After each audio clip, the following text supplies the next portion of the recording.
ಬಳಪ ಹಿಡಿದ ಭಗವಂತ ಇರುತ್ತಾನೆ ನಮ ಸುತ್ತ ಅವತಾರ ನಾನಾ ರೂಪವೋ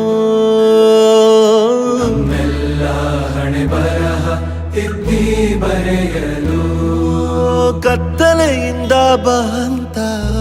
ನಮ್ಮ ಕೈಯ ಹಿಡಿಯುತ್ತ ಕರೆದೊಯ್ದ ಬೆಳಕು ತೋರಲು ನಯವಾಗಿ ಗದರೋದು ನಮ್ಮ ಬೆಳೆಸಲು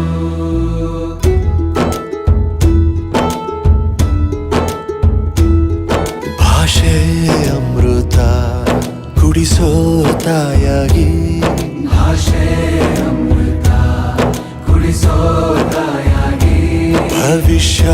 ಬರೆವಂತ ತಂದೆ ನೋವಾಗಿ